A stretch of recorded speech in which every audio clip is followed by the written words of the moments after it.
हाँ जी दोस्तों, नमस्कार, गुड इवनिंग, अभिवादन आप सभी का। और देखिए हमारे साथ आज जुड़े हुए हैं बहुत दिनों बाद जुनेद भाई। अभी आप ये देखिए, अगर जुनेद भाई हम आपको नजर तो आप देखिएगा कि जुनेद भाई आज आपको बताएंगे जो कुछ भी आप पूछना चाह रहे थे उनसे। और मैं जो आपको बताने की चीजें हैं वो भी जाहिर है बताऊंगा।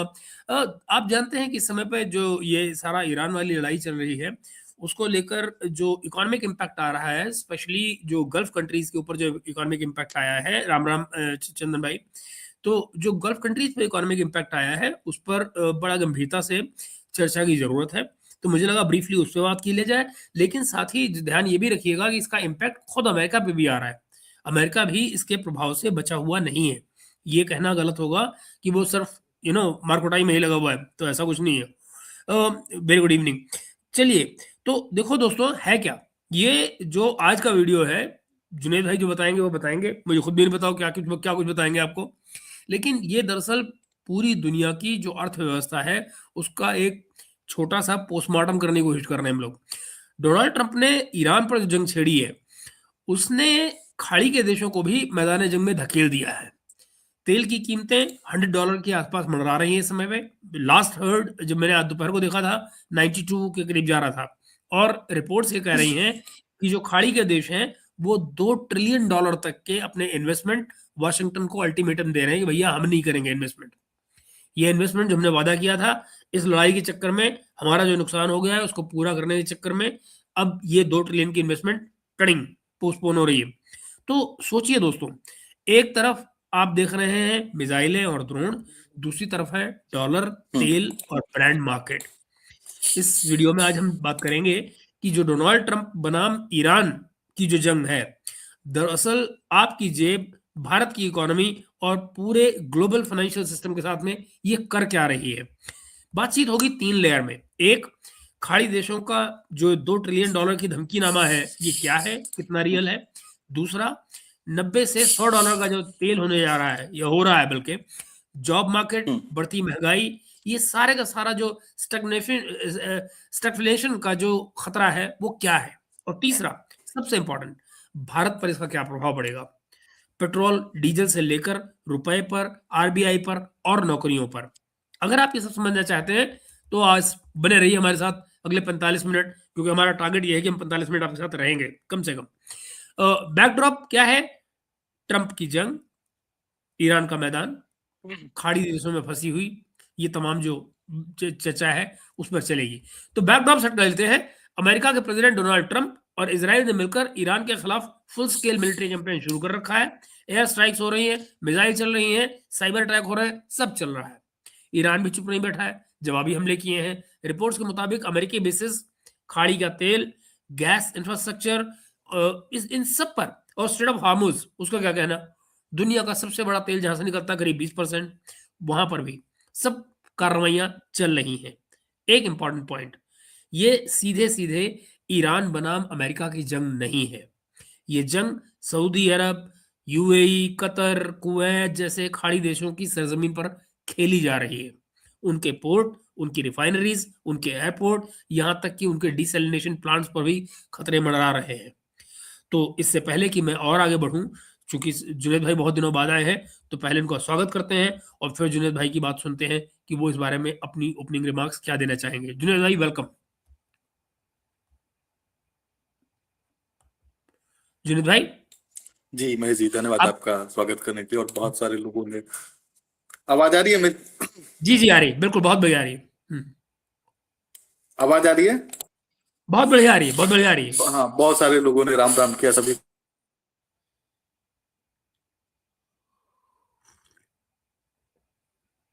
आप फ्रीज हो गए जुनेद भाई? एग्जैक्ट जगह बताने। हाँ, मैं भी किसी कॉन्फ्लिक्ट जोन में ही हूँ, in in the middle east. Exact जगह बताने का कोई मतलब नहीं है, बहुत सारे लोग जानते हैं। ठीक है ना? हम्म। तो हम्म। आ, आतिशबाजी बहुत हुई है। इस आतिशबाजी का ऑब्जेक्टिव डिस्ट्रक्शन नहीं है, इनिशियली हम्म। डिस्ट्रप्शन है। ठीक है ना? और लॉन्ग टर्म डिस्ट्रप्शन है। इस कॉन्टेक्स्ट में कि जो अल्टीमेट जो ऑब्जेक्टिव है, जो अमेरिकन ने और इसराइलीज ने जो मिलकर शुरू किया, ऑब्जेक्टिव ऑफ द वॉर की हमको रिजीम चेंज करना था, वो तो अब दूर दूर तक कहीं दिखाई नहीं दे रहा है। ठीक है? और मुझे नहीं लगता कि उस ऑब्जेक्टिव में ये सफल हो पाएंगे। हाँ, मेरी तबीयत बिल्कुल ठीक है। थोड़ा सा कोल्ड एंड कफ होता है ना रमजान में, इफ्तार में थोड़ी शरबत उरबत की वजह से, तो वो है। बाकी कुछ ऐसा दिक्कत नहीं है। तो बहुत कुछ है बताने को, लेकिन मैं अवॉइड करूंगा बहुत सारी ऐसी बातें बताना आ, जो कि मेरे लिए तकलीफ दे हो। और देखिए, क्वाइट ऑब्वियस है कि अगर मैं इंडिया में हूँ और कोई दूसरा कंट्री का आदमी इंडिया और पाकिस्तान के बीच में जो प्रॉब्लम्स है उसके बीच में बात करे, भारत नेपाल के बीच के प्रॉब्लम्स के बारे में बात करे, तो हमें अच्छा नहीं लगेगा। इसी तरीके से मिडिल ईस्ट में जो जो लोग हैं, वो अपने जो प्रॉब्लम्स है उसमें वो नहीं चाहते कि कोई दूसरा उनके बारे में बात करे, और हम कोई होते भी नहीं है। ठीक है, और हमारा काम होना भी नहीं चाहिए। ठीक है ना, और हमारा काम इसलिए भी नहीं होना चाहिए क्योंकि हम सेल्फ रिलायंस की बात करते हैं, आत्मनिर्भर भारत की बात करते हैं, लेकिन दूसरी तरफ हमारी बहुत बड़ी एनर्जी की डिपेंडेंसी है फ्रॉम द मिडिल ईस्ट।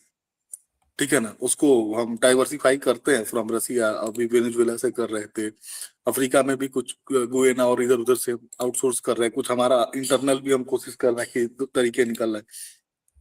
लेकिन जो हमारा जो आत्मनिर्भर भारत का जो सपना है, वो तब तक नहीं पूरा हो सकता जब तक हम एनर्जी डिपेंडेंसी खत्म नहीं हो जाए। और जब तक खत्म नहीं होता, तो ये जो मिडिल ईस्ट में जो प्रॉब्लम्स है, ठीक है ना, उसमें हमारे लिए चुप रहना ही बेहतर है। हमारा कोई लेना देना नहीं होना चाहिए। ठीक है, हम मेहमान है यहाँ पे मिडिल ईस्ट में, जो जितने भी भारतीय हैं। और और दूसरी प्रॉब्लम यह है कि जो हमारे नेशनल सिक्योरिटी के ज्यादातर जो थ्रेट्स इमर्ज होते हैं, वो इसी रीजन से इमर्ज होते हैं। ठीक है, तो हमको एक कोऑपरेशन भी चाहिए इन राष्ट्रों से। तो कोऑपरेशन ऐसे नहीं मिल सकती ना, अगर आप पक्ष लेने लगे तो। ठीक है, तो एक डिस्टेंस, एक न्यूट्रलिटी हमको बना के रखनी है। जो ये जो पूरा क्राइसिस हुआ, ये वर्स्ट नाइट मेयर है। ठीक है ना, ये जो $92 या एक हफ्ते बाद ये $100 क्रॉस कर जाए, 110 चला जाए, तो हैरानी नहीं होनी चाहिए। तो ये सिर्फ हमको नहीं पड़ेगा ना, ये दुनिया को पड़ेगा ना। ये यूरोप को भी उतना ही पड़ेगा, अमेरिका को भी उतना ही पड़ेगा।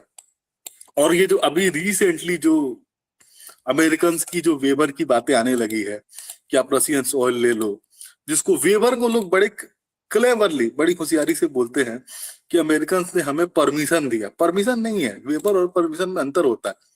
और वो परमिशन देने वाले होते भी कौन है? हम पहले भी लेते आए थे और आगे भी लेते आएंगे। ठीक है, वो इसलिए क्योंकि अमेरिका में मिड टर्म इलेक्शंस है, और क्वाइट ऑब्वियस है कि बाइडेन की जो जो सरकार गई, वो महंगाई की वजह से ही गई ना। एक बहुत बड़ा फैक्टर था LGBTQ वाला जो प्रॉब्लम था, महंगाई थी, बहुत सारे फैक्टर्स थे।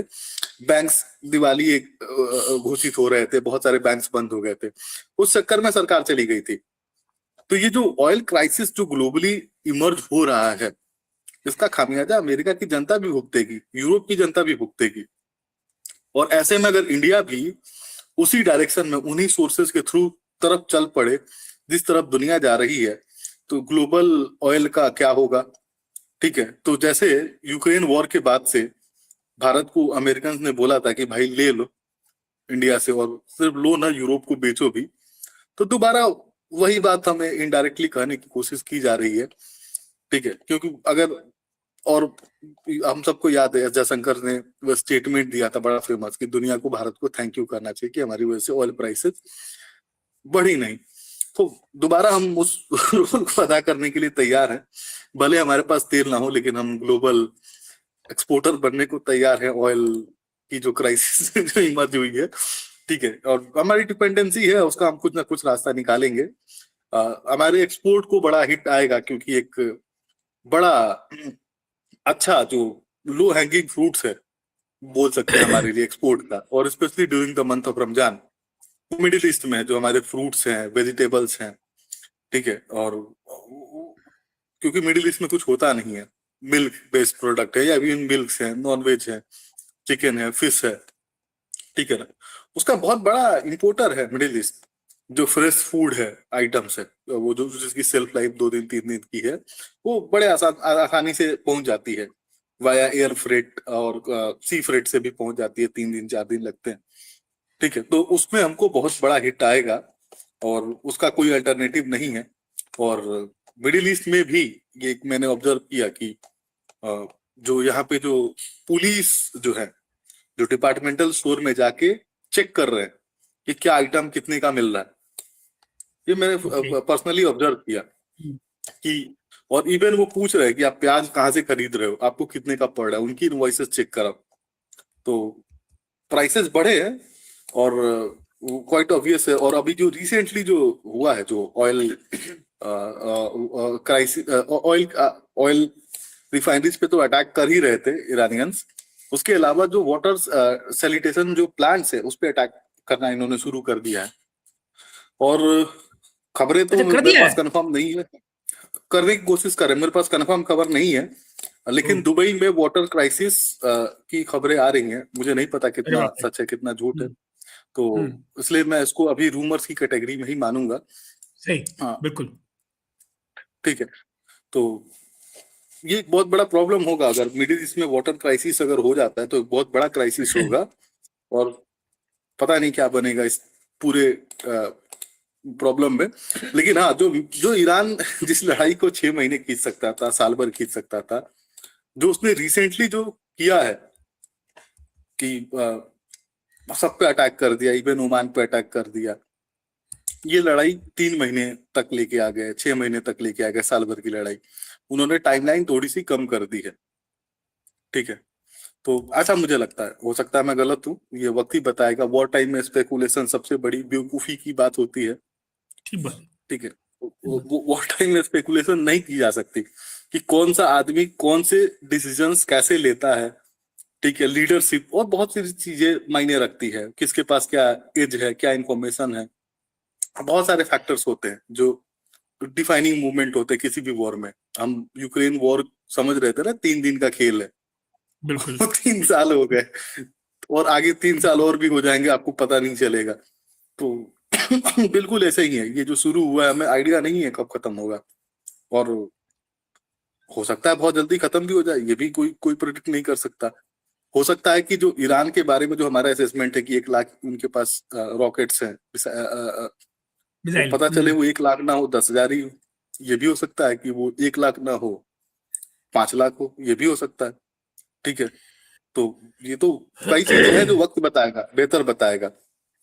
ठीक है। तो स्पेकुलेशन से बचते हैं, और हमें इस सिचुएशन को जल्दी से जल्दी काम डाउन हो जाए, ये हमारे लिए भी बेहतर है, दुनिया के लिए भी बेहतर है। लेकिन जिस तरीके से ये वॉर जा रहा है, जो एस्टिमेट किया गया था from the western block, America and Israel, वैसा तो होते हुए नहीं दिख रहा। बहुत सही बात कही आपने जुनैद भाई, और बढ़िया से आपने एक्सप्लेन किया। देखो दोस्तों, बात यह है, अभी जब मैं प्रोग्राम शुरू करने जा रहा था उससे ठीक पहले, करीब आधा घंटा पहले, डोनाल्ड ट्रंप साहब का ट्वीट आ गया है। और उनका ये दावा है, मैं नहीं जानता कितना सही है कितना गलत, कि तो ये तो आने वाले 24 घंटे बताएंगे, जहां पर वो ये कह रहे हैं कि जनाब, ईरान गिर पड़ा, ईरान ने माफी मांग ली है मुझसे, और अब वो तैयार हो गया है मिडिल ईस्ट के कंट्रोल में रहने के लिए। ये वो कंट्री है, अमेरिका कह रहा है, मैं नहीं, ट्रंप कह रहा है कि ईरान वो कंट्री है जो पूरे मिडिल ईस्ट को गवर्न करना चाहता था, पूरे मिडिल ईस्ट पर राज करना चाहता था। अब वो मिडिल ईस्ट के अंडर काम करने के लिए तैयार हो गया है। ये उनका कुछ देर पहले का ट्वीट है। अब महज जी, ये, कितना इंटरेस्टिंग है, यही हाँ जो सेम ब्लॉक है, इजराइल एंड जी, अमेरिका ब्लॉक, इनसे एक छोटा सा इलाका पैलेस्तीन नहीं कंट्रोल होता, और इतने बड़े कंट्री को सरेंडर करा देंगे। ये हास्यास्पद लगता है ना, ये पूरा वक्तव्य जो उनकी तरफ से आया है। ठीक है। एक बार बिल्कुल। बूट ऑफ द ग्राउंड लिखे जाए तो पता चले ना। मुकर नहीं कर पाएगा जुनैद भाई, इनकी औकात नहीं है, मैं आपको ईमानदारी से बताऊं, इनकी औकात नहीं है। सच्चाई ये है कि आज की तारीख में आपको हैरानी होगी, सीबीआई के फॉर्मर, इनके सीआईए के लिए काम करने वाले लैरी जॉनसन का मैंने अभी इंटरव्यू देखा। वो ये कह रहे हैं कि मैंने अपने सोर्सेज से कंफर्म किया है, जो 3 F-15 मारे गए हैं अमेरिका के कुवैत में, वो खुद कुवैत ने मारे हैं। उनका ये कहना है कि सही वो बात है। कुवैत ने वो जी, वो उनका दावा है। उन्होंने कहा कि वो तीनों के तीनों कुवैत ने मारे हैं। और आज की तारीख में हालत ये है कि जो अमेरिकन पायलट्स हैं, वो ईरान के ऊपर से उड़ना जो है वो सेफ महसूस कर रहे हैं बजाय कुवैत के। ऐसी उनकी नानी मरी हुई है। तो मैं कहने की कोशिश मित्रों ये कर रहा हूं कि हमको चीजों को बड़े पर्सपेक्टिव में आजकल धीमे से देखना चाहिए, समझना चाहिए, हड़बड़ी में फैसले नहीं करने चाहिए। और दूसरी बात ये कि ये जो कुछ लोगों को फालतू में जोशे जवानी छा जाता है कि बस ये सरकार जो है कुछ नहीं कर रही है, तो ये सरकार जवाब क्यों नहीं दे रही है। ऐसा है, जवाब सरकार ने अपने काम से ऐसा दिया है कि जो लोग बहुत बोल रहे थे उनके मुंह टेढ़े हो गए। अब जरा मुझे बताइए, अमेरिकी सरकार के वो लोग जो कहते थे मोदी के सामने, ट्रंप के सामने मोदी को आना पड़ेगा, 2 महीने में आगे खड़े हो जाएंगे, फिर देखिए फैसला जो है ट्रंप करेगा, और क्या करेंगे, India is a dead economy. अब वही साहब, लुबनेक साहब, पिछले हफ्ते आकर जयशंकर जी के बगल, सॉरी, पीयूष गोयल जी के बगल में खड़े होकर फोटो खिंचवा रहे थे, I am meeting my friend. ये होता है जवाब। झापड़ वो होता है कि जिसे आपको आवाज आए ना आए, दुनिया सुने। समझे ना। तो हमारे एक दोस्त है राहुल आनंद, पता नहीं हमारे साथ में इस समय है या नहीं, उन्होंने आज खूब अभी मुझे बार बार अंग्रेजी में लिखा है कुछ। अब मैं सवाल ये है कि भाई राहुल भाई, तुमको सरकार बुरी लगती होगी, मोदी बुरा लगते होंगे, सब कुछ होगा भाई, या तो इतना मादा रखो कि सरकार बदल लो, समझ रहे हो नहीं, और नहीं तो कम से कम समझने की कोशिश तो कर लो, समझाओ। ऐसे तो बहुत दिन लग जाएंगे इंतजार करते करते। अरे भाई काहे का इंतजार, कैसा इंतजार, कौन सा इंतजार, कौन माइका लाल तुमसे कह रहा है इंतजार करने के लिए। भाई बतौल ब्रस्ट जर्मनी के एक कवि हुए थे, उनकी एक कविता थी, जनरल सेक्रेटरी। तो कम्युनिस्ट पार्टी का जो जनरल सेक्रेटरी होता है बहुत पावरफुल होता है। वो कहता है कि इस देश की जनता इतनी बेवकूफ है कि ये हमको, हमारी जैसी पार्टी को, कम्युनिस्ट पार्टी को डिजर्व ही नहीं करती। तो ब्रेस्ट अपनी कविता में लिखता है कि जनता कह रही है कि भैया सेक्रेटरी साहब, अपने लिए कोई और जनता चुन लो, हमारी जान छोड़ो।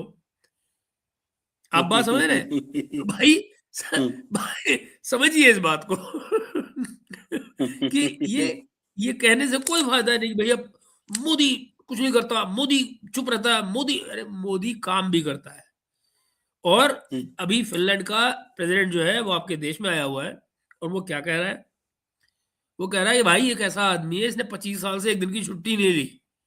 हमारे यहाँ लोग साल में एक बार महीने की सैलरी समेत छुट्टी लेते हैं कि भाई जान छोड़ो हमारी, कुछ दिन काम से दूर रहेंगे। अगर आपको मैं टेन्योर याद दिलाऊं, राजीव गांधी आपके यहाँ प्रधानमंत्री हुआ करते थे, वो हर कुछ महीने में अपने परिवार समेत छुट्टी पे चले जाते थे। जनरली कहाँ जाते थे, समुद्रों में चले जाते हैं जहां को कोई देखने वाला ना हो, वो भी भारतीय नेवी के जहाजों पर सवार होकर पार्टी करते, पार्टी पार्टी करते थे। और तब आप जैसे माई के लाल जो है ना, उनकी जबान नहीं खोलती थी कभी, वो प्राइड लेते हैं आज भी गांधी परिवार के जूते चाटने के लिए। तो चाटो जूते भैया, कमाल है। अच्छा, ओके 2-3 चीजें और हैं। मोदी अगर जी पक्ष भाई। नहीं ले रहे तो अच्छा बात है ना। हमने एक बस यही गलती हुआ कि जो टाइमिंग था प्रधानमंत्री मोदी का इजराइल जाना, उसी टाइम फ्रेम में ये अटैक आ गया। ये नहीं होना चाहिए था, ये अनफॉर्चुनेट है, ये नहीं होना चाहिए था हमारे साथ। ये एक बदमाशी हुई है। मुझे आइडिया नहीं है कि ये किस कॉन्टेक्स्ट में हुआ। हाँ, लेकिन मेरा पर्सनल मत है कि ऐसा नहीं होना चाहिए। इसका जुनेद भाई, ऑप्टिक्स थोड़ा निगेटिव सच्चाई जाता है, कॉन्टेक्स्ट मुझे पता है, और असल में कॉन्टेक्स्ट आपको भी पता है। हम इस बारे में ना बात करें वही अच्छा है।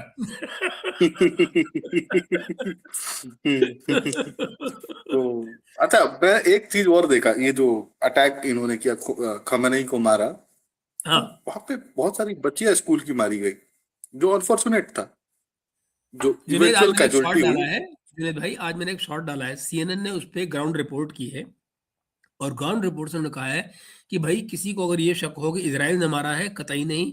ये बमबारी जो स्कूल पर की गई है वो अमेरिका की फौज ने की है। आप जरा सोचिए, ये मेरी निगाह में एक वॉर क्राइम है। आप प्राइमरी बिल्कुल। स्कूल की बच्चियों को, प्राइमरी स्कूल में, दिल दहल जाता है सोच के, 168 बच्चियां मारी गई हैं।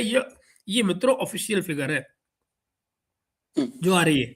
वाकई में कितने बच्चे मारे गए होंगे मैं नहीं जानता हूं। 168 छोटी बच्चियां, आई मीन, ये आदमी है कि दानव है ये लोग। बच्चियों से कौन दुश्मनी करता है यार। बट क्या कहें। और भी जी छोटी जुनेद भाई, छोटी बच्चियों से जिनको दुनियादारी की समझ नहीं, उनको प्राइमरी पता नहीं स्कूल है यार, अमेरिका कौन। हम्म, प्राइमरी स्कूल है ठीक है। तो ये बहुत अनफॉर्चुनेट है। खमेनी जैसे 100 लोगों को आप मार दो, हमारे को कोई दुख नहीं है, बल्कि खुशी होगी कि ऐसे लोग निपट रहे हैं। लेकिन ये बड़ा अनफॉर्चुनेट है अगर आप छोटे बच्चों को मारते हैं।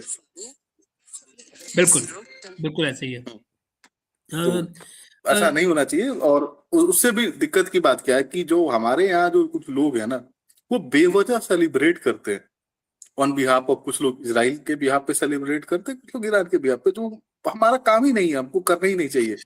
ये हमारा इशू है ही नहीं, ठीक है ना।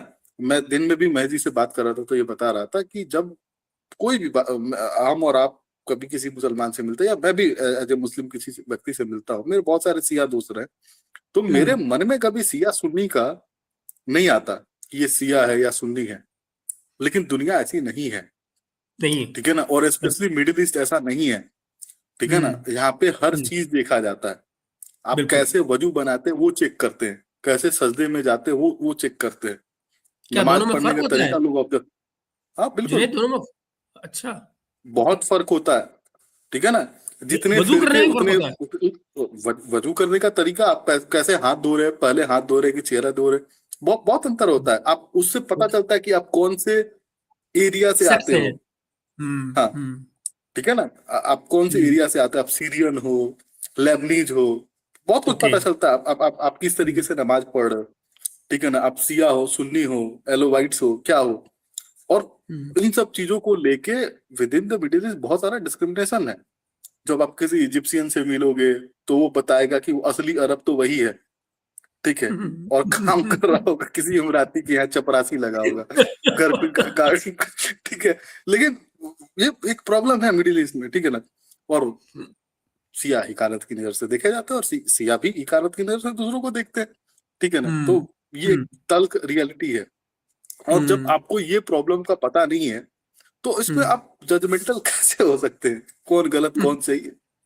क्योंकि बंदूकें दोनों तरफ से चली है, ठीक है। और इसमें सिर्फ एक आदमी को आप ब्लेम नहीं कर सकते 100%, और एक आदमी हम्म, 100% ईमानदार नहीं हो सकता, ठीक है। हम्म, बेनिफिट ऑफ डाउट्स के मामले में देखे तो ईरान की बदमाशियां थोड़ी ज्यादा थी, लेकिन इसका ये मतलब नहीं कि सत्ता परिवर्तन आप कर दो ऐसे, अ, तख्ता पलट कर दो खुमेनी को मार के। वो ग्राउंड अपराइजिंग होती, वहां के लोग तय करते कि उनको क्या बेहतर है, उनको खुमेनी चाहिए या नहीं चाहिए। अरे और जुनैद हमारे भाई, को पता है क्या क्या है? फर्क पड़ता।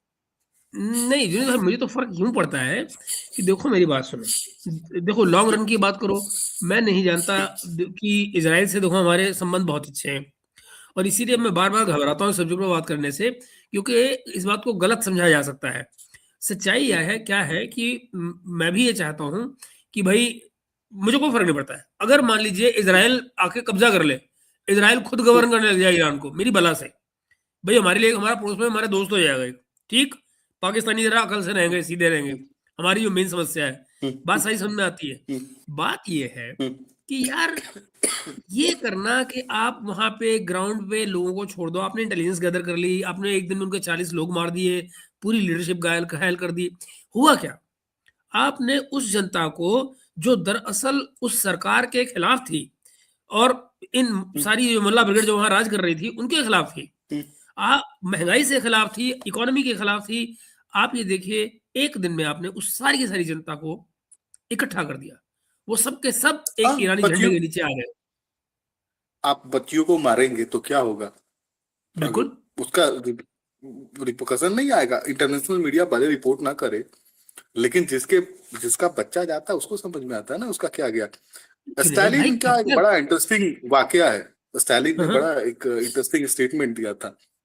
One hmm, man death is a tragedy, 1 million death is a statics, ठीक है ना। और जब हम हिस्टोरिकल इवेंट्स में को देखते हैं ना, तो बोलते हैं कि इसमें 8 लाख लोग मरे थे, उसमें 10 लाख लोग मरे थे, और ऐसे एकदम चटकारे के साथ बताते हैं। लेकिन वन मैन, जो एक कोई क्या? महान व्यक्ति होगा, तो उसके हम्म, डेथ को बोलते हैं वाह बड़ा अनफॉर्चुनेट हुआ कि गांधी हम्म, की हत्या हो गई, हम्म, ठीक है ना, नेहरू की हत्या हो गई। हम्म, लेकिन हम जब इंदिरा गांधी की हत्या की बात करते हैं, तो हम हम्म, लाखों जो जनसंहार हुए सिखों का, वो एक स्टैटिक्स हो जाता है, वो अनफॉर्चुनेट नहीं होता, ठीक है। लेकिन इंदिरा गांधी की हत्या अनफॉर्चुनेट होती है, अनफॉर्चुनेट है, जो कि नहीं होना चाहिए, ठीक है, ठीक है।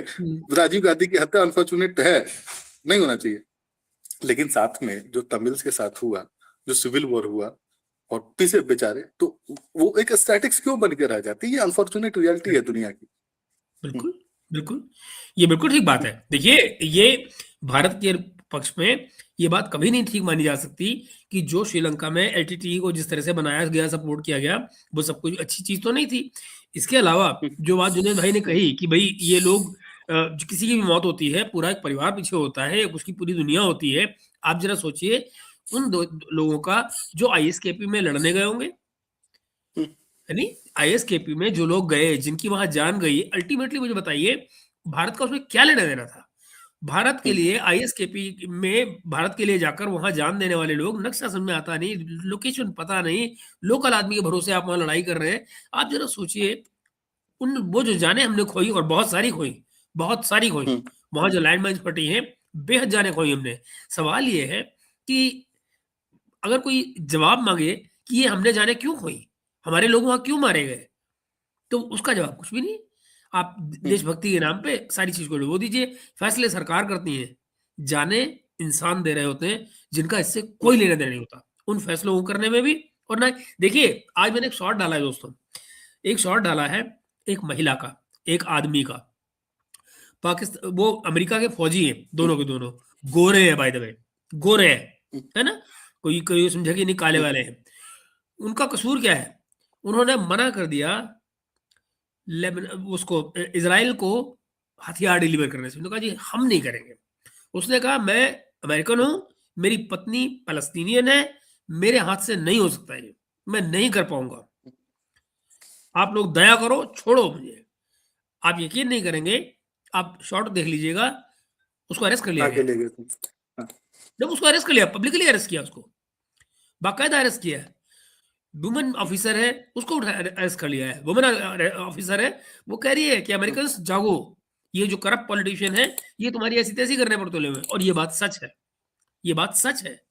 और ये आवाज अब अमेरिका में धीरे धीरे उठ रही है, बहुत तेजी से उठ रही है। आप ये देखिए, इस समय पर ट्रंप की इस लड़ाई को एक्सेप्ट करने वाले जो लोग हैं, उनकी संख्या टोटल 24% है। 24%। मैं नहीं जानता हूं कि ट्रंप किसका भला कर रहे हैं इस सारे कलेश से, अपने दामाद को सर्व कर रहे हैं या उनसे जुड़ी हुई लॉबीज को सर्व कर रहे हैं। मुझे ये भी लगता है कि शायद ये सब कुछ वो पैसे के लिए भी कर रहे हैं, क्योंकि मिड टर्म इलेक्शन के लिए पैसा चाहिए, और वो पैसा जो मेजोरिटी में आता है वो जूइश लॉबी से आता है। बैंक्स को वही कंट्रोल करते हैं, फाइनेंशियल मार्केट को वो कंट्रोल करते हैं। तो आपको किसी को अच्छा लगे बुरा लगे, बट ट्रुथ ये है अमेरिकन सोसाइटी का कि चाहे वहां के थिंक टैंक हो, अकेडमिया हो, हर तरफ जो लोग डोमिनेट करते हुए बैठे हैं, वो सब की सब एक ज्यूइश लॉबी है। मैंने आपको पहले भी बताया था कि इस समय जो इसराइल से, मैंने कल आपको डिटेल दी थी इसकी सारी की सारी, कि जो इसराइल से जो वीडियोस आपको नहीं आ रहे हैं, तो आप जरा देखिए सोर्स क्या था। मेजोरिटी वीडियोस जो आया करते थे इस तरह के छोटे छोटे, जो लोग डाला करते थे, बहुत थे टिकटॉक पे। टिकटॉक को जनवरी में अक्वायर कर लिया गया। अक्वायर किसने किया? जिस जिस जिस जिस कॉलोनियम ने उसको किया है, जिस ग्रुप ने उसको किया है, उसमें कौन बैठे हैं? जीएसएम बैठा हुआ है उसमें, ओरेकल बैठा हुआ है। ओरेकल का मालिक देखिए ना कौन है, एलिसन है ना? प्राइम सपोर्टर है वो इसराइल का। तो जब प्लेटफॉर्म को ही हैक कर लिया गया, हैक से मतलब आप समझ रहे हैं ना, जब टेक ओवर कर लिया गया, तो भाई आप तो खत्म हो गए ना, वो प्लेटफॉर्म उनको अलाउ नहीं कर रहा, जाओ खत्म। एंटी इसराइल या ऐसे वीडियोस जो तेल अवीव की हालात दिखा रहे हो, इनफैक्ट सच ये है दोस्तों, जो वीडियोस बाहर निकल कर आ रहे हैं वो दिल दहला देने वाले हैं। तेल अवीव की हालत देखी नहीं जा रही, वो गाजा लग रहा है बिल्कुल देखने में। और उनमें से कुछ के शॉट मैंने डाले हैं, कल एक इजरायली लड़की ने डाला है, एक शॉट डाला था जिसको मैंने आपके साथ शेयर भी किया है। आप जरा देखिएगा, आप जरा देखिए तेल अवीव की क्या हालत हो रही है। तो it's actually in pretty bad shape right now. मैं ये नहीं कह रहा हूँ कि इजराइल का कुछ बुरा होना चाहिए, लेकिन सच ये है दोस्तों कि जो फैसले किए गए हैं, मुझे तो डर ये लग रहा है नेतन्याहू का भी। मुझे नहीं मालूम है कि ये सब कुछ अगर जल्दी खत्म होता है तो क्या वो बच भी पाएंगे। गेस व्हाट, कल अच्छा खासा डेमोन्स्ट्रेशन हुआ है इसराइल में सरकार के खिलाफ। आप सोचिए कि साइड बाय साइड जो चीज आपको नहीं पता लग रही है वो क्या क्या हो रहा है। तो जी यायावर भाई बिल्कुल सही बात है, लड़ाई में लड्डू नहीं बढ़ते हैं, ये बात सही है। और मगर ये बात तो उनको सोचनी चाहिए ना जो लड़ाई शुरू करते हैं। कभी गौर से सोचिएगा, जो लोग ये कहते हैं ना कि नहीं ईरान ने बड़ा बुरा किया, ईरान ने, मैं उनसे पूछता हूँ जरा बताओ तो सही, ईरान ने क्या बुरा किया है, ये तो बताओ। ईरान ने कौन सा हमला कर दिया? अब तो पेंटागन कह रहा है। नहीं, एक दो दो तीन सवाल है। किसी ने पूछा, या बार ने पूछा कि एक सवाल उन्होंने पूछा कि आप सीधा साधा मानते हैं, पर मैं नहीं मानता। देखिए, जो काम पाकिस्तान के लिए इंडिया करता है वही सेम काम मिडिल ईस्ट में ईरान करता है। जो ईरान की जो प्रॉक्सीज हैं वो मिडिल ईस्ट में कमो बेस, सिर्फ मिडिल ईस्ट में नहीं है, अफ्रीका तक फैले हुए। ये जो अल शबाब, बोको हराम, ये सब इनकी बिल्कुल। प्रॉक्सीज है, ठीक है ना। यमन में है, ठीक है ना। उसके अलावा आपका सीरिया, इराक, जॉर्डन में इन्होंने बहुत कोशिश की, सफल नहीं हो पाए, ठीक है ना। हम्म, ओमान में भी हम्म, पहले कोशिश की थी लेकिन सफल नहीं हो पाए, फिर बाद में उनसे रिलेशन अच्छे हो गए, ठीक है ना। और उसमें बहुत बड़ा रोल हमारी एजेंसियों का है, उसको जो क्लीन अप जो हुआ था ईरान में, जो इन्होंने बलोचों को उठा के उनको फंड करना शुरू किया था, जो ओमान में जो बलोच हैं उनको फंड किया था बहुत, ठीक है। तो एक लंबी हिस्ट्री है, ठीक है ना। और ये इस माइंडसेट से दुनिया कब तक चलेगी कि डेट टू द इजराइल, रोज रोज हर हर जुम्मे के खुतबे में रोज एडिटोरियल उस पे चले, जो स्टेट ओन्ड जो मीडिया हाउसेज हैं वो चलाए कि ईरान कैसे खत्म हो जाएगा, बड़ा शैतान, छोटा शैतान, ठीक है। तो ये एक, इसकी भी एक एक्सपायरी डेट आनी ही थी ना। और ईरान की जनता एक दिन अपने आप उसका कुछ ना कुछ इलाज करती, ठीक है। और ये काफी इंटरेस्टिंग है कि हम सबको पता है कि जो बीबी नेतन्याहू है वो खुद करप्शन चार्जेस में फंसे हुए हैं, और 3 साल पहले ही उनकी सरकार चली जाती है अगर वो वॉर लाइक सिचुएशन खत्म नहीं हो जाती, ठीक है ना। लेकिन वो 7 मई वाला, 7 अक्टूबर वाला जो इंसिडेंट हो गया, उसके बाद से उनकी सरकार कंटिन्यू है, ठीक है ना। जैसे अशरफ गनी की सरकार 2018 से कंटिन्यू थी, इलेक्शन होने थे 2018 में, लेकिन जब तक वो फाइनल विड्रॉल का प्रोसेस नहीं आया तब तक तो कंटिन्यू थी। तो वॉर टाइम में ऐसे चलते रहता है। और कमोबेश ऐसा ही हाल ट्रम्पुद्दीन का भी है। पिछली बार जब फर्स्ट लॉट ऑफ डॉक्यूमेंट्स आया था तो उन्होंने मुदुरे को उठा लिया था, और इस बार जब हम्म, मेगा लॉट ऑफ डॉक्यूमेंट्स आया तो उसको कवर अप करने के लिए, उस खबर को दबाने के लिए कोई दूसरा एडवेंचर तो करना ही था, ठीक है। तो हाफ कुक्ड जो एक्सपेरिमेंट इन्होंने किया वो अब इनको भारी पड़ रहा है। और इन्होंने गलत एस्टिमेट किया कि ईरान का रिटेलिएशन कैसा होगा, ठीक है। एक हम्म, बुढ़ा आदमी जो मर गया वो अब भी जीत हम्म, रहा है इस जंग को, मर के भी ठीक है। तो मुझे हैरानी होती है कि सबसे मिलेगा क्या लास्ट में, ठीक है। और कल को अगर सत्ता परिवर्तन हो भी जाता है, रिजीम चेंज हो भी जाता है ईरान में, तो भी आईआरजीसी तो ग्राउंड से खत्म नहीं होगी ना। उसके उसका एलिमेंट तो रहेगा ना ग्राउंड पे, और ग्राउंड पे रेसिस्टेंस रहेगा, ठीक है। तो क्या बनेगा इस रीजन का, मैं सोच के हैरान हूँ, ठीक है। तो ये जो एक्सपेरिमेंट्स ये करते रहते हैं उसका खामियाजा भारत जैसे देशों को भुगतना पड़ता है। तो सद्दाम को हटाया, सद्दाम के जो लोग थे वो बाद में म्यूटेट करके आईसिस बन गए। ऐसे ही जो सीरिया में बशर अल असद को हटाया है, तो उसके जो लोग हैं वो भी म्यूटेट करेंगे, वो कुछ ना कुछ नए फॉर्म में आएंगे, आईसिस से ब्रूटल होंगे, 5 साल बाद आए, 10 साल बाद आए, ठीक है। ऐसे ही अगर सीरिया में जी ये ईरान में ये करते हैं तो बिल्कुल ईरान में भी यही होगा। बिल्कुल बिल्कुल ठीक बात है। हम्म, ऐसी है, मुझे सीधे से एक और बात लगती है जुनेद भाई, मुझे सीरियसली लगता है हम्म, ये बात तो आपकी बिल्कुल सही है कि ये हम्म, जो आने वाला जो समय है इसमें ग्रुप तो नए निकल कर आएंगे, टेरर ग्रुप्स नए निकल कर आएंगे। आप ये भी देखिएगा कि ये जो तमाम इलाका है साउथ एशिया का, इसमें हम्म, थोड़े समय के लिए आए या ज्यादा समय के लिए आए, इंस्टेबिलिटी तो हम्म, आएगी। और वो इसलिए आएगी हम्म, कि आप सोचिए कि आईआरजीसी का जैसे बताया जुनेद भाई ने, आप सोचिए मैंने आपको बात पहले भी बता चुका हूँ कि जब आईआरजीसी को नजर आ गया है कि जो फ्रेगमेंटेशन, एक तरह से डिसेंट्रलाइजेशन कर दिया गया है, जब डिसेंट्रलाइजेशन हो गया, हर एक यूनिट अपने फैसले खुद ले रही है और वो फैसले इंडिपेंडेंटली हो रहे हैं, तो मुझे बताइए किसी एक यूनिट को मार के आपने तेहरान में जाके मार दिया आईआरजीसी को, लेकिन वो तो सारे हम्म। फैले हुए हैं, वो तो एक जगह है ही नहीं। वैसे कितना इंटरेस्टिंग है, सुबह जी। 9-10 बजे के आसपास ईरान का माफीनामा आया, कंडीशनल अपोलॉजी, और 1 घंटे बाद अटैक भी आ गया। Cluster bomb sir, cluster bomb. हम्म, कल सुबह हम्म, कल देर रात को बल्कि इसराइल में, इस समय इसराइल में तल अवीव में क्लस्टर बॉम्ब्स आ रहे हैं, जिसका कोई जुगाड़ है ही नहीं मेरे भाई, उसको रोकने का कोई जुगाड़ है ही नहीं। और अभी तो उनकी नई मिसाइलें आई ही नहीं है, नई मिसाइलें तो कल रात को उन्होंने मारनी शुरू की है। अब तक तो जैसे मैं आपको पहले से कह रहा था, 20 साल पुराने उनके ड्रोन चल रहे थे, तो इनके जो पैट्रियट सारे ठुक गए मिलियंस के, वो 20-20 हजार के ड्रोन के चक्कर में इनके मिलियंस के जो पैट्रियट ठुके हैं वो गए। मैंने आपको मैं कल भी जी बताया इसको था। चंगेज खान स्ट्रैटेजी बोलते हैं। जी। चंगेज खान क्या करता था, जब किसी इलाके को जीत लेता था तो उनके जो सैनिक होते थे उनको बंदी बनाता था, और हम्म। बंदी बना के बोलता था तुम जिंदा उसी शर्त पे रहोगे अगर तुम हमारे लिए लड़ोगे। वो तैयार हो हाँ। जाते थे। अगली जंग में इनको सबसे आगे रखता था, जो प्रिजनर्स ऑफ वॉर होते थे। हाँ, कलेश ठीक है। खत्म। हाँ। फिर वो निपट जाते थे ऐसे ही। जीत गए हाँ। तो भी ठीक, मर गए तो भी ठीक। ठीक है, हम्म। फिर बाद में उसके सैनिक पीछे से रहते ही थे जो अपना काम करते थे।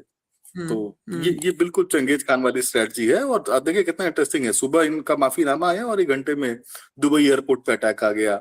और अभी 10 मिनट पहले जो हम्म। क्या बोलते हैं, सऊदी में हम्म। रियाद में जो मिलिट्री बेस है रियाद के पास, उस पर भी हिट आया 10-15 मिनट पहले। मैं मित्रों, आपको अगर मुझे आप समय दें 1 मिनट का, मैं आपसे एक स्क्रीन शेयर करके चीज दिखाता हूँ। और जरा देखिए, वॉर के समय में अभी जो आपने ये कहा कि झूठ किस तरह फैलते हैं, मैं आपको एक और झूठ की तस्वीर दिखाता हूँ जो अभी चलनी शुरू हुई है। जानते हो क्या? जरा सोचो, अभी अभी हम बात कर रहे थे 1 मिनट पहले 168 लड़कियों के मारे जाने की, बच्ची, सॉरी लड़कियों में कहना गलत है, बच्चियों के मारे जाने की बात बता रहे थे। अब आप जरा सोचिए, अब इस समय अमेरिका में नैरेटिव क्या गढ़ा जा रहा है, सुनेंगे आप? मैं आपको सुनाने जा रहा हूँ, दिखाने जा रहा हूँ, वीडियो दिखाने जा रहा हूँ।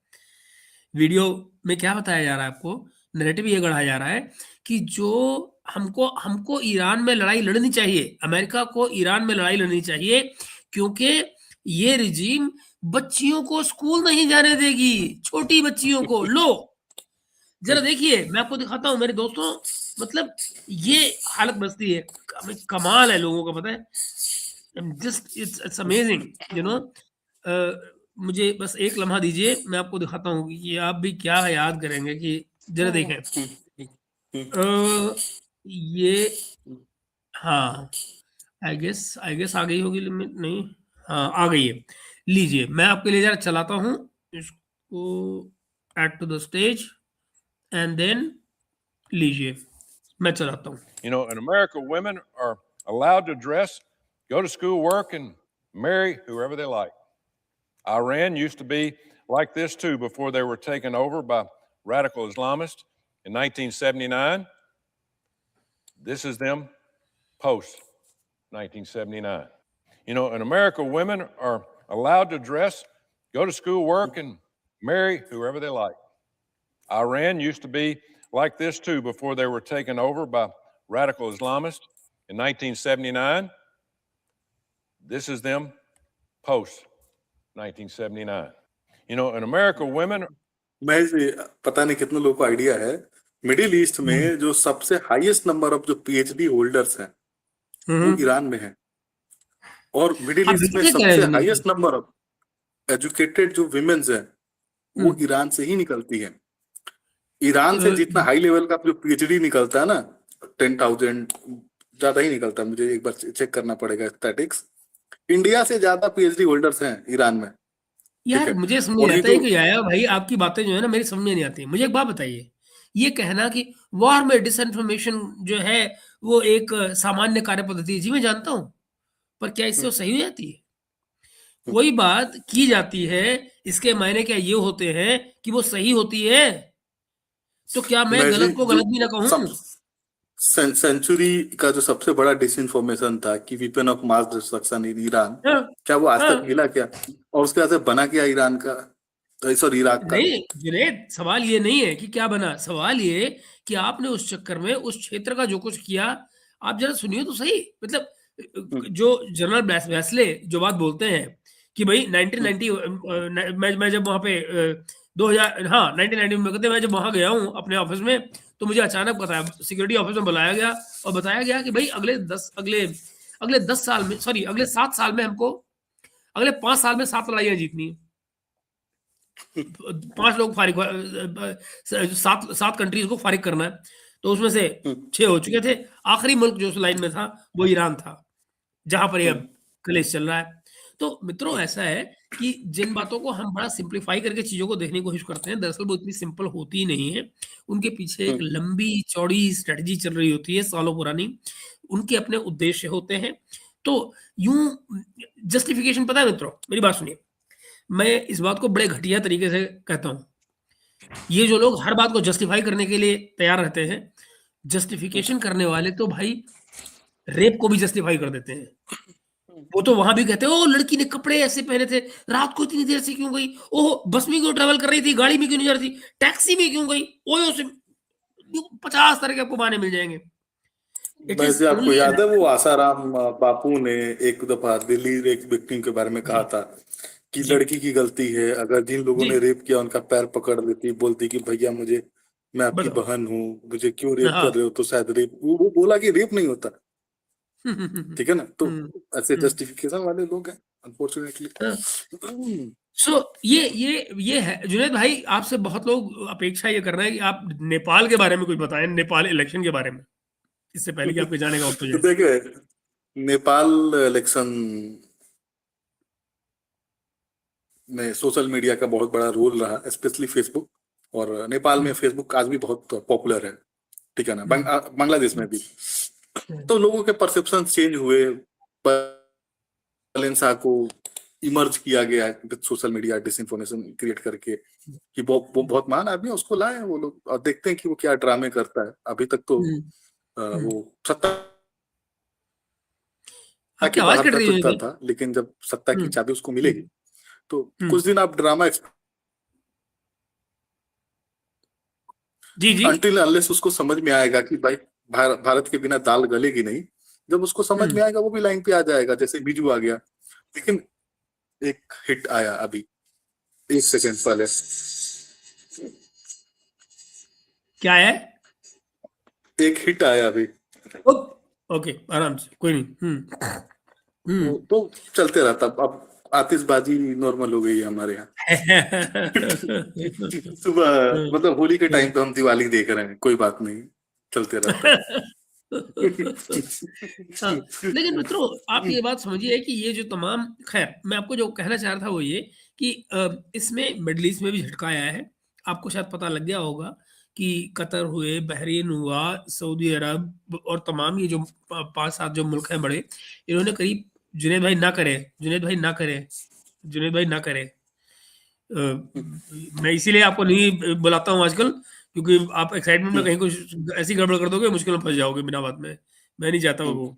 तो मित्रों कि ये इन 5-7 देशों ने, जिन्होंने 1 ट्रिलियन डॉलर की इन्वेस्टमेंट की बात कर रखी थी अमेरिका में, अब उससे वो विड्रॉ हो रहे हैं। अब वो कह रहे हैं कि भाई हमारे बस का नहीं है, और हम अपनी अपनी कंट्री में जो हमारे नुकसान हुए हैं, बल्कि अब कतर ने तो ये डिमांड करनी शुरू कर दी है कि ऑयल प्राइसेस को हमको बढ़ाने की बात की जाए, कि भाई इस समय जैसे ही लड़ाई खत्म होती है तो हम ऑयल प्राइसेस को बढ़ाएं, ताकि हमारे यहाँ जो नुकसान है वो पूरा हो पाए। इस सब का कुछ और मतलब भी आ रहा है। आपके बगल में देखिए, कल में मैं आज आपसे वादा मैंने किया था, कर नहीं पाया हूँ, रात को सोने से पहले भी मैं करके सोऊंगा उस वीडियो को। कमर चीमा साहब आप रोए हैं पाकिस्तान में जो 55 रुपए एक ही दिन में बढ़ा दिए गए, 55 रुपीज। तो अब 300 कितने 322 रुपए करीब पेट्रोल चला गया है, 335 रुपए के आसपास चला गया डीजल उनके यहाँ। और आप ये देखिए ये सब कब हो रहा है। जरा देखिए, मैं आपको अक्सर कहता हूँ ना कि कमर चीमा को कोई आइडिया नहीं है इकोनॉमी का, और वो फिजूल की बातें करता है। अब उसने क्या किया है, वो कह रहा है कि भाई तेल तो हमने पहले का लिया हुआ है, अगर हमारा तेल पहले का पड़ा हुआ है और जो अब क्राइसिस आने के बाद में जो तेल आना है तो महंगा तो वो आएगा, पहले वाला तो सस्ते का है, तो तुम इसमें तेल दाम क्यों बढ़ा रहे हो। उसको ये समझ नहीं आ रहा है कि भाई तुम्हारा जो IMF तुम्हारे सिर में बैठा हुआ है, और तुम्हारा जो टैक्स कलेक्शन नहीं होता है, तुम्हारा जो ट्रेड डेफिसिट आया हुआ है, उस सारे की भरपाई कौन करेगा। और जब मरियम ये भी तो नवाज, देखे, सऊदी ने तो देना तो बंद कर दिया, और ईरान से जो स्मगल होके आता था वो भी मामला खत्म ही है, अभी कुछ नहीं टाइम जुनेद के भाई, लिए तो वो खत्म ही है। मैं करेक्ट कर दूं आपको, नहीं जुनेद भाई करेक्ट कर दूं, इनकी परसों रात को बात हुई थी सऊदी अरब में एमबीएस से, और उनको कह दिया गया है कि उनको सप्लाई पूरी मिलेगी, इनको ऑयल की कमी नहीं की जाएगी, और बल्कि तुरंत का तुरंत एक किराए पर शिप ले लिया गया है जिसको रेड सी की तरफ भेज दिया गया है। तो रेड सी से इनके लिए तेल की व्यवस्था की जा रही है, रेड सी के रास्ते इनको भेजा जाएगा। अब सवाल ये है, और मजे की बात क्या है, ये कहानी भी बना रहे हैं, ये कह रहे हैं कि ईरान का जो ये अपनी पब्लिक को बेवकूफ बना रहे हैं ना, तो अपनी पब्लिक को बेवकूफ ये कह के बना रहे हैं, और उसमें कमरचीमा भी शामिल है बनाने में, कि ये देखो जो बंद हो गया है जो हमारा ये स्ट्रेट ऑफ हॉर्मुज बंद हो गया है, तो इसकी वजह से दिक्कत हो रही है। सच्चाई क्या है? ईरान बार बार कह रहा है कि भाई हमने तो किसी के लिए बंद ही नहीं किया, हमने खाली इजराइल और जो वेस्टर्न कंट्रीज हैं जो हमारे खिलाफ लड़ाई कर रहे हैं उनके लिए बंद किया है। इंडिया का हो या आसपास का हो, वो सबका जा रहा है, चाइना के भी हाथ जा रहे हैं, अब तो इंडिया के भी आने शुरू हो गए।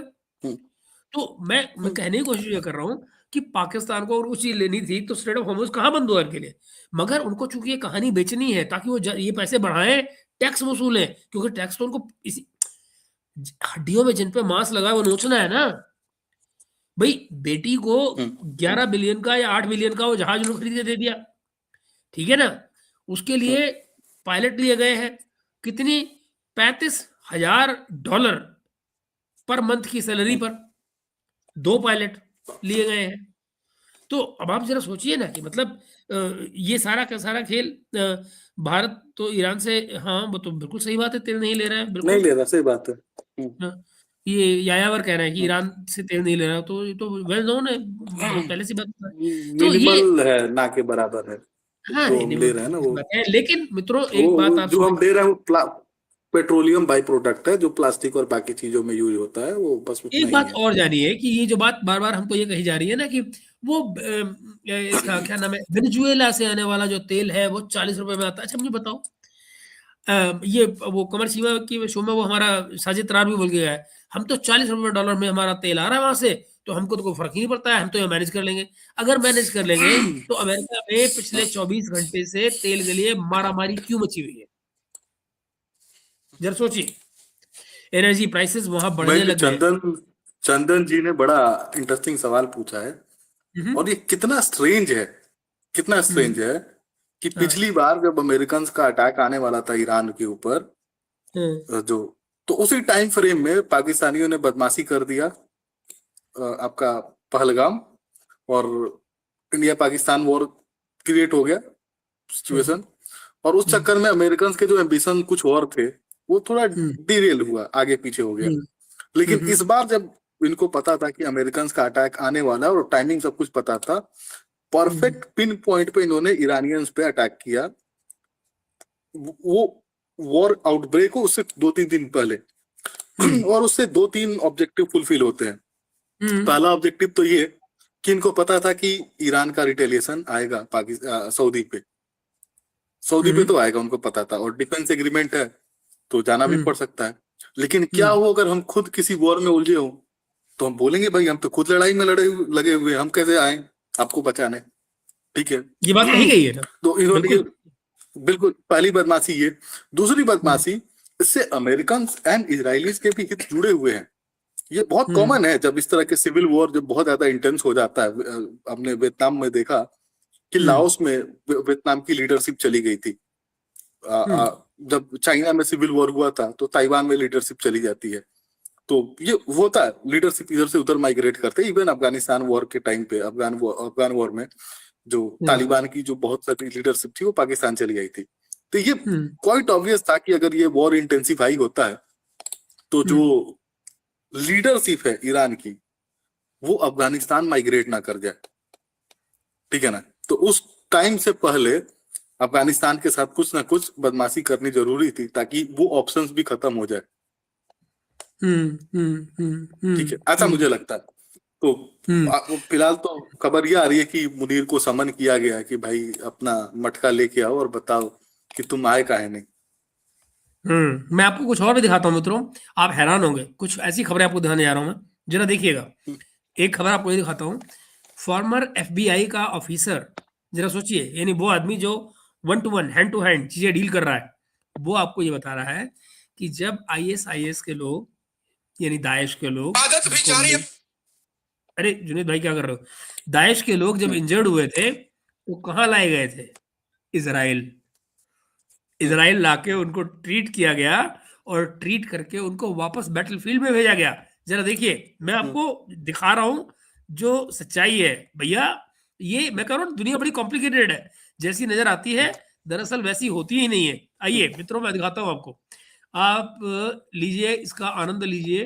कहाँ गया? ये लीजिए।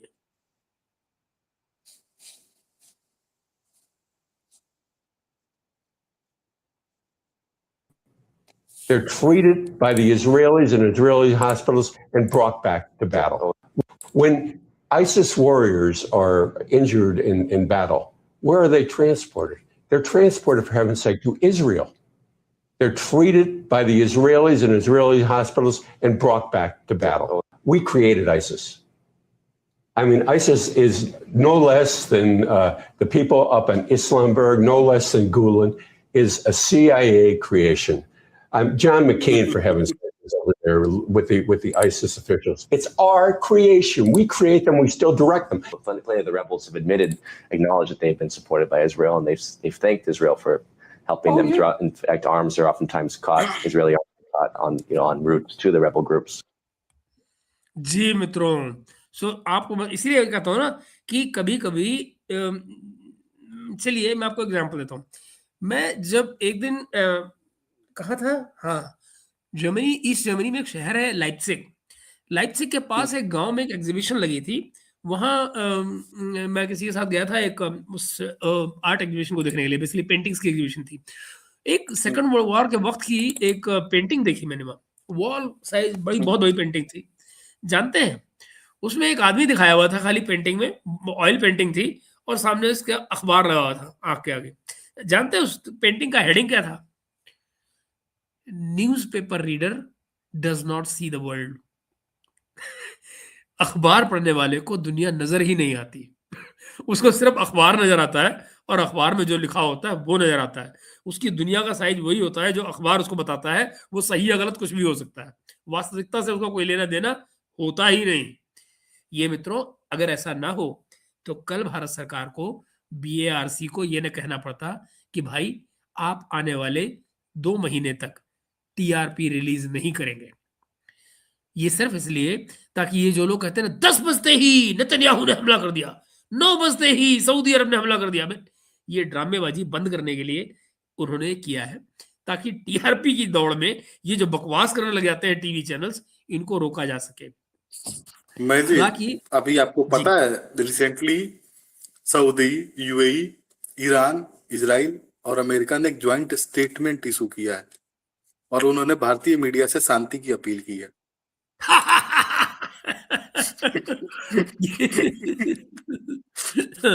ओके मित्रों, तो ये वो सिलसिले हैं जो मुझे सीरियसली लगता है कि हमको जो है ना गौर से देखने चाहिए। अभी देखिए कुछ लोग और भी हैं इस तरह की ना, एक तो मुझे पता है ढोल पीटने की आदत नहीं है। मुझे सीरियसली लगता है कि हमको ये गंभीर रहने का समय है, ये गंभीरता से चीजों को देखने का समय है, ना कि ऐसा समय है कि जहां पे आप हड़बड़ी में कुछ भी बोलने लग जाएं। और फॉर एग्जांपल, आज जिस किस्म की बातें, एक सज्जन है, अब मैं नाम लेना तो नहीं चाहता हूं, चलिए, डेस्कटॉप पर आते रहते हैं, रोज आते रहते हैं, इसलिए आप पहचान जाएंगे कि मैं किसकी बात कर रहा हूं। और वो जनाब जो है आज सवेरे बैठ के ये कह रहे थे कि टीवी चैनल वालों को कुछ नहीं आता है, पत्रकार जो होते हैं उनको कुछ नहीं आता है, किसी को ये नहीं पता कि नॉटिकल माइल्स क्या होते हैं, किसी को ये नहीं पता कि CZ क्या होते हैं, CEZ क्या होते हैं, और ये नहीं पता, वो नहीं पता। भाई मेरे, बहुत से लोगों को बहुत कुछ नहीं पता हो सकता है, पर इसके माने ये नहीं है कि आपका गुणगान कोई करने लग जाएगा। और जो ज्ञान हमारे यहाँ एक कहावत नहीं होती, श्लोक है बहुत पुराना, विद्या ददाति विनयम है, हम लोग स्कूल में पढ़ते थे इसको, कि विद्या जो है वो पहली चीज जो आपको सिखाती है वो विनय सिखाती है। विद्या या विमुक्तवे। तो ये महोदय जिस तरह का गुणगान कर रहे थे तो मेरा मन नहीं माना। मैंने क्या किया, आज मैंने मीडिया में फोन किया। अपने कुछ मित्रों को, और मैंने कहा मित्र ये कलाकार ऐसी भाषा बोल रहा है, इसका जुगाड़ क्या है? उसने कहा यार हमारे यहाँ भी आता रहता है। तो मैंने कहा फिर? बोले यार हम तो इसलिए बुला लेते हैं कि मुफ्त में देता है, ये दिखने के लिए आता है, हम तो पैसे देते नहीं इसको। तो कौन किसके मैं जी लिए आप जिस सज्जन की बात कर रहे हैं वो आदमी हाँ। हार्डकोर कम्युनिस्ट है, वो बंगाल से आता है। आप, मैं समझ गया जी आप जी किसकी बात जी कर जी रहे हैं। जी जी जी हाँ, बिल्कुल। वो हार्डकोर कम्युनिस्ट है, ठीक है ना। लेकिन तो बस वो मुझे मोदी इतनी मोदी हंसी का चोला पहन के जब तक दुकान चल रही है चल रहा है। मुझे इतनी हंसी आई, मुझे इतनी हंसी आई कि भाई वो कहते हैं जी हम तो इसलिए बुला लेते हैं कि बिन पैसे आ जाता है। क्योंकि यार बेकार में क्वालिटी हमने क्या करनी, मुफ्त में मिल रहा, रख लो इसको। हाँ, वो टीवी पे बहुत आता है, वो बंगाली बाबू, वो सबको पता है, कुर्ता पैजामा पहन के आता है, आर्मी से तो नहीं है। यायावार पूछ रहे हैं, ठीक है ना। समर पाल जी को भी नहीं मैं नहीं जानता हूँ, ठीक है ना। नहीं नहीं, समरपाल जी की बात नहीं हो रही है बेकार में। तो आप एक तरह, एक तो हमारे जो लोगों में ना ये बड़ी मुसीबत है, तुरंत नाम देके पूछेंगे ये वाला है ये वाला है। भाई अपना ज्ञान अपने पास रखो, मुझे नहीं जवाब देना। मुझे जवाब ही देना होता है मैं नाम बताता है ना, हद हो गई यार। तो समर पाल जी तो तो बैक एंड में कई चीजें उनका चलते रहता है, ठीक है ना। नैरेटिव हाँ, वॉरफेयर में उन्होंने बिल्कुल कुछ बिल्कुल टीम वो सीन ये बनाई चीजें है, कुछ चलती हैं। लोग और आए मैं थे। जानता हूँ कि हमारे यहाँ बहुत से लोग हैं जो उस नैरेटिव के खेल में रहते हैं, और वो उसमें से बहुत से लोग जो है ना, ज्ञान की बात की जाए ना, तो मैं ये भी कहूंगा कि जरा ये भी सोचो कि भाई जेफरी जाक्स को खाली एक बात के लिए क्रिटिसाइज किया जाता है बैठ के, और वो सज्जन रोज करते रहते हैं कि हैप्पीनेस इंडेक्स में वो एडिटर है और भारत को उसने नीचे दिखाया रखा। अरे भाई माना, उसने जमाने में एक गलती कर दी, मान लिया, मगर वो अकेला तो नहीं है ना, उसके साथ 4-5 लोग और भी हैं उसी एडिटोरियल बोर्ड में, है कि नहीं? मगर ना ये उसका हेड है। ये नहीं कोई बताएगा मेजोरिटी फैसले होते हैं नहीं होते वहां पे, प्रोसेस साला गलत हो सकता है, हो सब कुछ हो सकता है। मैं कहता हूँ उसकी जिंदगी से थोड़ी गलती भी है, ओके, लेकिन वो 20 बातें आपको अच्छी भी तो आगे जाता है। जब वो यहाँ आता है तो भारत सरकार के लोग उसी मिलते हैं ना, उसकी सलाह लेते हैं। आके वो बोल कर गया था ना कि भाई ये जो तुम कर रहे हो अमेरिका के साथ में, जरा देख के करना, इनको धोखा देने की पूरी परंपरा है उनकी, बोल के गया था। आपके लोगों ने नहीं माना और देखो डसे गए। और वो बात बाहर बैठ के हंस रहा था, बोला मैंने इनसे कहा था ये मत करो, नहीं माने मेरी बात, ठीक है भुगतो। तो गाली दे लो आप जेफरी जाक्स को। एक और ले लीजिए, कर्नल मैग्रेगर की बात कर रहे थे। ओए, वो तो कह रहा है, वो तो बड़े दिन से कह रहा है कि यूक्रेन की वॉर परसों खत्म हो रही है। अच्छा, बिल्कुल ठीक कह रहा था वो। गिवन सर्कमस्टेंसेस में मिलिटरीली आदमी दोनों तरफ की मिलिट्री के हालात देखता है और आपको बताया था कि भैया इतने दिन में जंग खत्म होगी। नहीं खत्म हुई, क्यों नहीं खत्म हुई? क्योंकि यूरोप बीच में कूद रहा था, क्योंकि यूरोप बीच में सप्लाइयां दे रहा था। यूक्रेन तो लड़ाई कब की हार चुका, यूक्रेन तो लड़ाई कब की हार चुका। पर भाई किसी ने आपको, अगर जो आप जब कोई जजमेंट लेते हैं तो कैसे लेते हैं कि if all things exist as they are, जो चीजें हैं अगर ऐसी ही रहती हैं तो उन फैक्ट्स के बेसिस पे आप फैसला कर रहे होते हैं। आप ये फैसला थोड़ी कर रहे होते इसमें और कोई कोई कल कूद पड़ेगा तो उसके उस खिचड़ी खिचड़ी का क्या बनेगा, उसका स्वाद क्या बनेगा, इसकी तो कोई बात ही नहीं होती। तो ये वो बातें हैं जिनको सोचने समझने की जरूरत होती है। और जो लोग ये बोलते हैं खाली नाम लेके, इसको क्यों बुलाता है भारत का मीडिया, इसको क्यों बुलाता है, अरे भाई मुझे कई बार लगता है कहीं ऐसा तो नहीं अंगूर खट्टे हैं कि तुम्हारी पकड़ में नहीं आता है, किसी और की पकड़ में आता है, इसलिए तुमको बुरा लग रहा है। You know, I don't know, मुझे नहीं पता, लेकिन मुझे नहीं लगता कि इसकी कोई जरूरत है। आप लोगों को नाम लेके अपने आप को तो गंदा कर ही रहे हैं, उनकी तो उनको गंदा कर पाए ऐसी आपकी औकात नहीं है। जफरी दास को आप छू नहीं सकते। जफरी दास ने वो जिंदगी में उसने इतना कुछ कर रखा है कि उसको आपके सर्टिफिकेट की जरूरत नहीं है। आप यूट्यूबर हैं, यूट्यूबर रहिए, और अगर इतनी हिम्मत है तो कभी अपनी बैकग्राउंड बता दीजिए। आप तमाम सोशल मीडिया छान मारिए, तमाम इंटरनेट छान मारिए, आपको उनकी अपनी बैकग्राउंड की जरूरत नहीं, कहीं आपको खबर नहीं मिलेगी कि क्या है। ऐसा नहीं मैं जानता नहीं हूँ, बाकायदा जानता हूँ, बोलना नहीं चाह रहा हूँ। किस दिन रिया एसपी सिंह साहब को तो मुश्किल हो जाएगी। तो इसलिए जरा समझिए इन बातों को। I I don't think it's valid. You know, हर बात कोई बुराई नहीं है भाई। करंट सरकार की मैं इसी चमचागिरी सब्जेक्ट करनी पे है आप। रहते हैं, हम हाँ, कोई दिक्कत करंट नहीं, वो हम सब्जेक्ट पे रहते सरकार हैं। की चमचागिरी करिए, किसी ने कोई सवाल दिक्कत ये भी नहीं। पूछा था कि इज दुबई स्टिल सेफ, तो देखे, परसेप्शन और रियलिटी में ना जमीन आसमान का अंतर होता है। एक परसेप्शन एक अच्छी चीज है, ठीक है ना। एट प्रेजेंट सिनारियो अगर परसेप्शन वही अगर आप जाए ना, तो अभी के टाइम के हिसाब से दुनिया का सबसे सेफेस्ट कंट्री नॉर्थ कोरिया मुझे लगता है। बहुत बढ़िया। वहां पे आप भूखमरी से मर सकते हैं, कोई दूसरा आपको आके नहीं मार सकता, ठीक है। लेकिन हाँ, अच्छा जी एक बात नमस्कार, भाई, मैं बढ़िया। भाई बुरा ना मानिएगा मेरी बात का, मैं आपको एक बात बताऊं, कुछ भी कहो, लेकिन लड़के ने जो ये अपना नॉर्थ कोरिया वाला है, बात तो सही कही थी कि भाई अमेरिका से बचाने का एक ही इलाज है कि तुम्हारे पास न्यूक्लियर बम हो, और बात तो साबित तो सही हुई। मुझे तो अब खतरा ये है कि आने वाले सालों में बहुत सारे तमाम छोटे छोटे देश जो हैं उनमें होड़ लग जाएगी, दौड़ लगेगी कि समहाउ दाएं बाएं ओरी छोरी जैसे भी करना हो करो, लेकिन न्यूक्लियर बम का पास मिलाओ। एनपीटी तो मुझे लगता है अब गई काम से।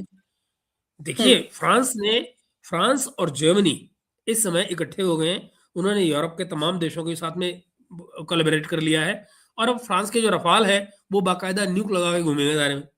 मैं मतलब यूरोप की बॉर्डर की सिक्योरिटी जो है वो रफाल के पास, न्यूक्लियर तमाम जो न्यूक्लियर अम्ब्रेला देने की जो जिम्मेदारी थी वो फ्रांस ने उठा ली। तो आप जरा देखिए कि आने वाले दिनों में क्या कुछ करते हुए दुनिया बदल रही है।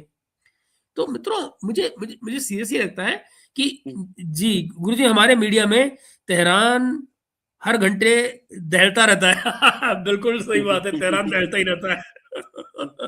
वैसे ये वही मीडिया है जब किसी एक टाइम पे नॉर्थ कोरिया को खत्म करने चले थे कि नॉर्थ कोरिया तबाह हो जाएगा, जब डोनाल्ड ट्रंप आया अच्छा था ना पिछली बार, अच्छा, जब हाँ हाँ ट्विटर हाँ। पे इन लोग की लड़ाइयाँ होती थी, वो बोलता था मेरे पास बम है, बम का मेरे टेबल पे एटम बम का बटन है, वो बोलता था मेरा बटन तुम्हारे बटन से ज्यादा बड़ा है, और लास्ट पे क्या हुआ, इतना ड्रामा करने के बाद से जाके हाथ मिल रहा है।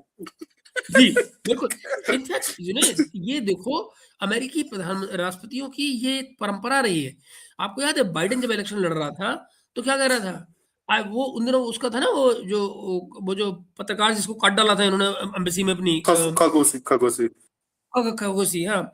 उसके चक्कर में बाइडेन ने ये कहा था कि मैं सऊदी अरेबिया को पराया बना दूंगा, पराया स्टेट बना दूंगा, और बाद में मतलब लिटरली गिरा पड़ा लग रहा था जिस समय वो एमबीए से हाथ मिला रहा था जाके, लिटरली गिरा हुआ लग रहा था। सो आई मीन, तो वो दिन आने वाले में जी, अब डोनाल्ड ट्रंप को जाने दीजिए, अगला राष्ट्रपति जो आएगा ना वो सबके पैरों पे गिरा होगा, वो तो सिर्फ सऊदी बिल्कुल के सही कह पैरों रहे पे हो, गिरा था।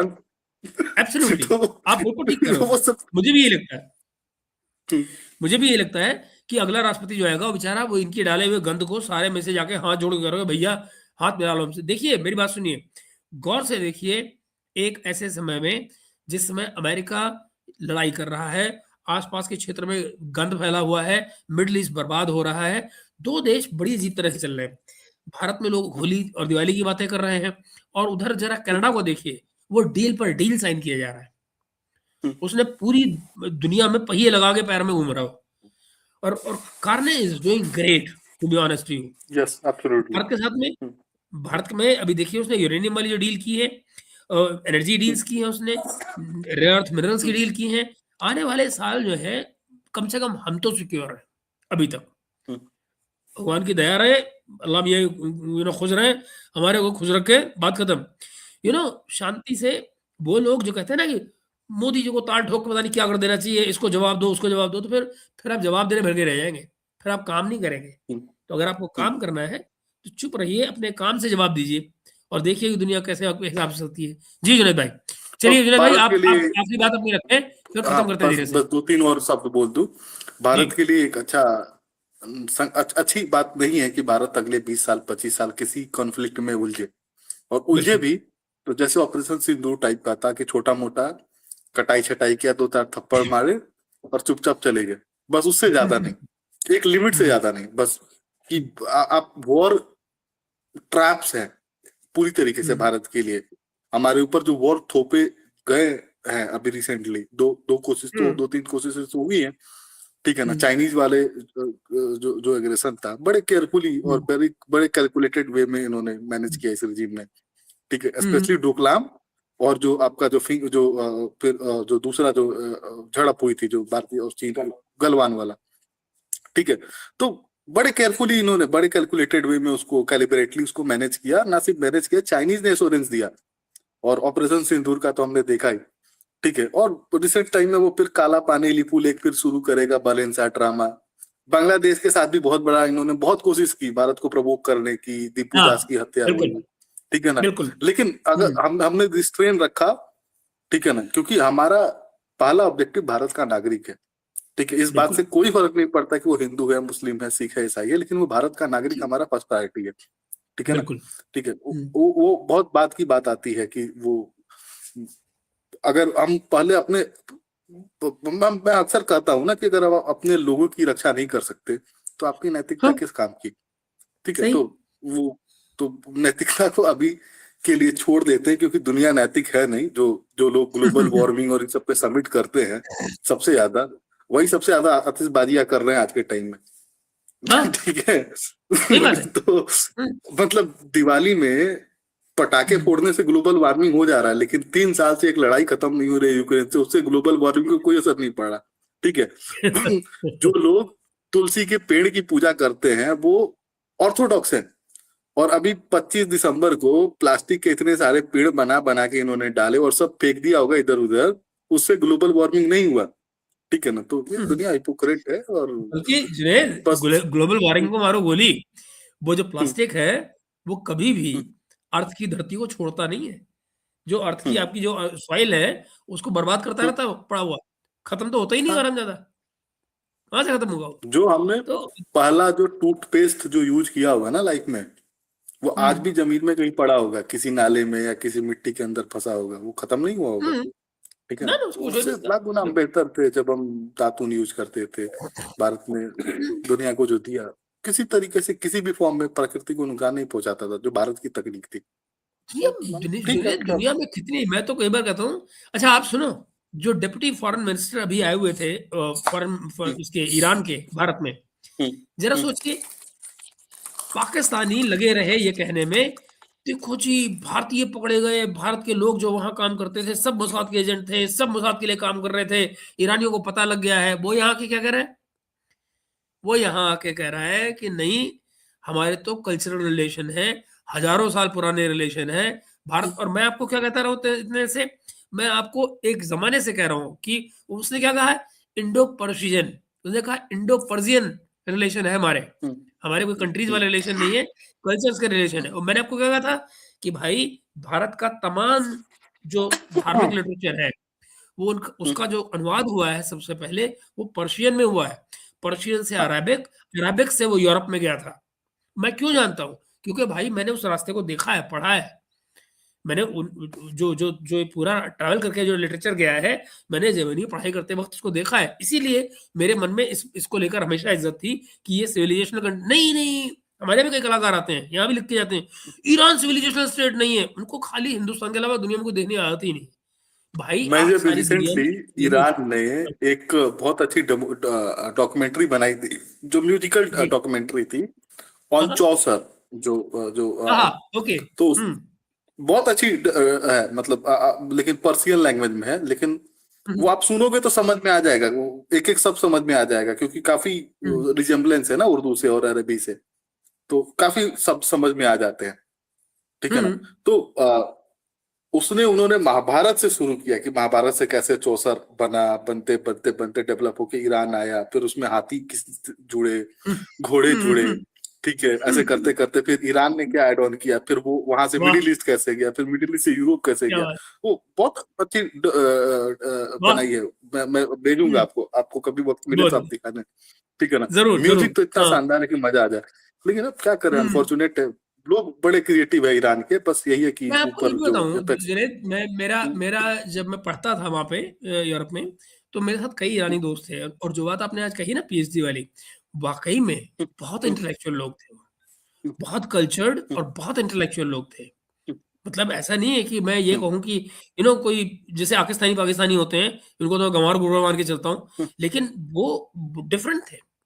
ईरानी चाहे फीमेल्स हों या मेल्स हों, चाहे जो हों, आप उनको इंटेलेक्चुअली बड़ा साउंड पाएँगे, डिप्लोमैटिकली बड़ा साउंड पाएँगे। No doubt. इनफैक्ट आप ये देखिए कि अगर पिछले 15-20 साल वो इस सारे सैंक्शंस के बावजूद ज़िंदा हैं, तो कैसे ज़िंदा हैं? आज भी अमेरिका के सामने जब उनके आमना-सामना होता है, तो आप ये देखिए कि वो अपने मोरल ग्राउंड्स पर खड़े होते हैं। इसके लिए कैरेक्टर चाहिए होता है दोस्त। वो मतलब इन लोगों की इज्जत करनी चाहिए, बजाय इसके कि हर बात पे ये टेररिस्ट कंट्रीज है।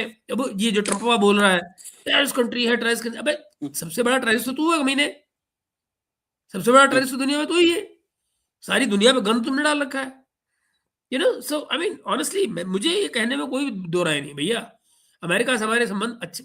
मैं आपको आज बता सकता हूँ, मैंने जो आपको कल रात का जो मैंने ब्लॉग किया है, आप जरा सुनिएगा उसको, जरा कंपेयर कीजिएगा कि ये जो इनका जो डिप्टी सेक्रेटरी ऑफ स्टेट जो आया हुआ था, जिसने यह बकवास की है परसों आके, आप जरा देखिए तो सही कि वो आखिर बोल क्या रहा है अंग्रेजी में, कि हम आपको ग्रो तो करने देंगे लेकिन उतना ग्रो नहीं करने देंगे जैसे हमने चाइना के साथ गलती की 20 साल पहले, वो नहीं गलती करेंगे। चाइना वाली गलती नहीं करेंगे। ड्रामा कर रहा है। तो वो इन नाटकों को आप जरा सोचिए, ट्रंप की राजनीति, ट्रंप के माइंडसेट को इस आदमी ने उजागर करके आप सामने रख दिया है। इसके बावजूद अगर हम ये कहें, मतलब जरा सोचिए ना, नहीं it's a win win situation for about, भाई साहब मेरे लिए विन विन सिचुएशन क्या है ये मुझे तय करने दीजिए ना, आप क्यों बोल रहे हैं? आप मुझे क्या बता रहे हैं मेरे लिए क्या विन विन है? पर बता वो रहे मैं यहाँ कोई चैरिटी करने थोड़ी, तो तुम्हें बुलाया किसने भाई? किसने तुमको पैसे दिए? किसने तुमसे कहा कि तुम चैरिटी के लिए हमारे आओ? तुमसे कोई कुछ मांग रहा है? मोदी राज की एक अच्छी वजह जो आपने लास्ट में जो कमेंट लिखा, ये पर्सनली मैंने भी एक्सपीरियंस किया, बहुत अच्छे है, नो डाउट। और जो विस्थापित जो लोग है ना, उनमें बहुत बड़ी प्रॉब्लम है। अच्छा मैंने एक फेसबुक ग्रुप में एक पोस्ट डाला था ना अभी रिसेंटली, जो कि कैसे यूएसएसआर के विघटन के बाद से किस तरीके से प्रोस्टिट्यूशन बड़ा कॉमन हो गया था ग्लोबल, जो हाँ। तो वो मैं दोबारा से जाने से पहले एक बार दोबारा हाईलाइट कर देता हूँ। और इतना सो मच सो हो गया था कि 90s में जब इंडिया ने जो सेंट्रल एशियन कंट्रीज के जो लोग हैं उनके लिए वीजा, स्पेशली औरतों के लिए जो सख्त किया था कि आप क्यों आ रहे हो, किस वजह से आ रहे हो, यहाँ पे आपका लोकल गार्डियन कौन है या कौन आपको इनवाइट कर रहा है, सबसे बड़े नियम कड़े कर दिए थे। उसके विरोध में सेंट्रल एशिया में जो इंडियन एम्बेसी थी उसमें लार्ज स्केल पे प्रोटेस्ट होने लगे थे, ठीक है। और आज भी मतलब आपको बड़ा अजीब लगेगा, रसिया से बहुत सारी या सेंट्रल एशिया से लड़कियां आती हैं, ठीक है, घर परिवार से संपन्न नहीं होती। मैं आपसे डिफर करूंगा, सेंट्रल वहां से जो लड़कियां आती हैं वो कोई भी रशियन नहीं होती हैं, हमारे यहाँ उनको रशियन कहा जाता है, वो यूक्रेनियन होती है, कहा जाता है, उनको रशियन के नाम से आपको दिया जाता है, लैंग्वेज सेम होती है, बट वो उनमें से कोई भी, आप वैसे उनसे खरोशो वरोशो करते रहिए अलग बात है, but beyond that they are not Russian, I can guarantee you that, you know, because मैं कुछ मेरा जो पॉइंट है, जो कहने का मतलब यही है कि ये जो लड़की आती हैं 2 साल 3 साल यहाँ पे रहती हैं गोवा में या जो आपके टॉप टियर सिटीज हैं, इसमें अच्छा खासा वो पैसा बनाती है, फिर वो यूरोप में सेटल हो जाती है। उनके बहुत सारे के लिए बहुत इजी। एक्चुअली जुनैद ऐसा नहीं है, उनका बहुत बुरा हाल है, तो वो उनको बेसिकली नहीं जुनैद, वो बहुत बड़ा गैंग है, बहुत बड़ा रैकेट है, वो लड़कियों को यहाँ धोखे से लाया जाता है, नौकरी के बहाने से लाया जाता है, और फिर उनको बेसिकली उनके पासपोर्ट छीन के उनको इस रैकेट में डाल दिया जाता है। उनमें से कोई भी विलिंग नहीं आ रहा होता है, दे आर बेसिकली ट्रैप्ड, और once you are into it, और जब कुछ यू नो तो फिर वो एक अलग किस्सा चलने लग जाता है, but beyond that they are actually they are trapped.